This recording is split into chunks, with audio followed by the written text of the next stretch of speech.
انفقوا مما رزقناکم، کہ تم لوگ اس مال میں سے جو ہم نے تمہیں نوازا ہے، جو تمہیں ہم نے عطا کیا ہے، اللہ کے رستے میں خرچ کرو. من قبل ان یأتی احدکم الموت، قبل اس کے کہ تم میں سے کسی کے پاس موت آ جائے. فیقول، پھر وہ کہے، ربی لولا اخرتنی الی اجل قریب، اے اللہ تھوڑی سی مدت اور مل جاتی، تھوڑی مہلت اور مل جاتی، تھوڑی مدت اور مل جاتی. فاصدق، تو ہم صدقہ و خیرات کر لیتے. واکن من الصالحین، اور ہم نیک لوگوں میں بن جاتے.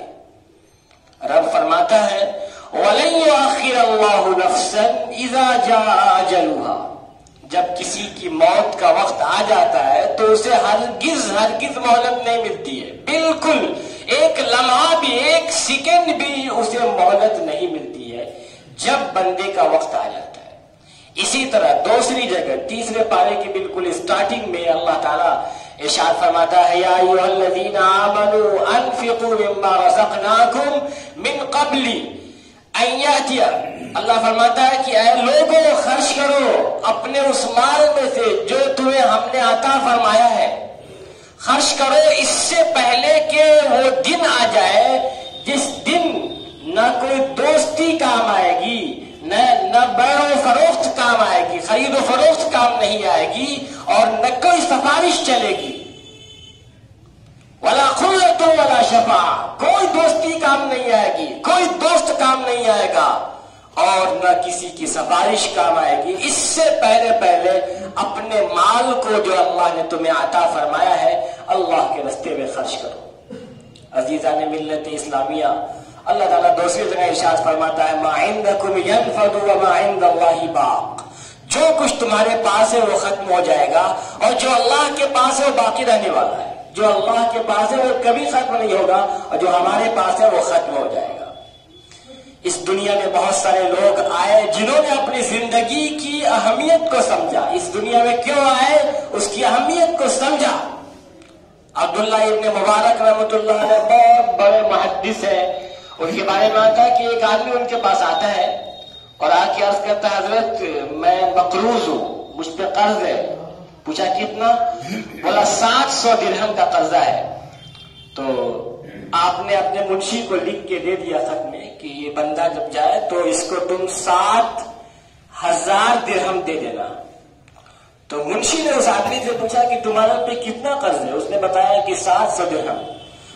تو منشی کو شک ہوا کہ ہو سکتا ہے کہ حضرت کو لکھنے میں مسٹیک ہو گئی ہو، بجائے 700 کے 7000 لکھ دیا ہو.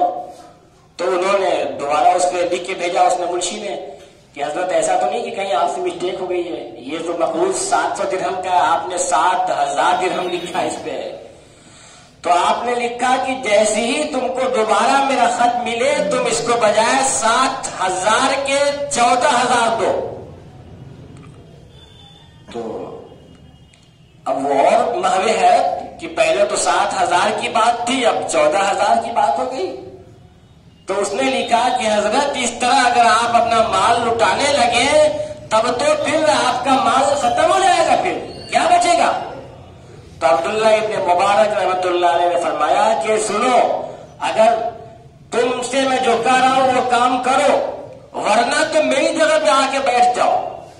میرے ذہن میں تو یہ بات ہے جو اللہ کے رسول صلی اللہ علیہ وآلہ وسلم نے ارشاد فرمایا ہے کہ جو بندہ اپنے کسی مومن بھائی کو غیر متوقع طور سے خوش کر دیتا ہے اللہ اس کی مغفرت فرما دیتا ہے.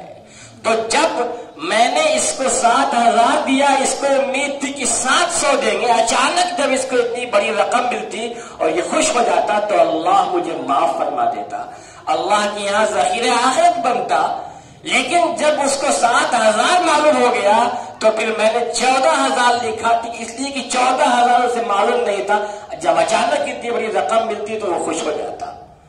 تو جیسے ہی انہوں نے لکھا کہ جیسے ہی تمہیں یہ خط ملے تم 14000 درہم اسے دو، اور انہوں نے پھر اس کو دیا.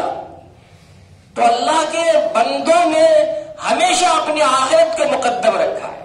ان کے ذہن میں ہمیشہ آخرت مقدم رہی ہے کہ مرنے کے بعد کی جو زندگی ہے وہ زندگی اصل زندگی ہے. اس دنیا کی زندگی کیا ہے؟ چند دن کی ہے. ہم جو کھائے پیے، ہمارے بچے استعمال کیے، ہم نے جو کھایا سب ختم ہو گیا. اور اصل جو کرنسی ہے وہ کرنسی آخرت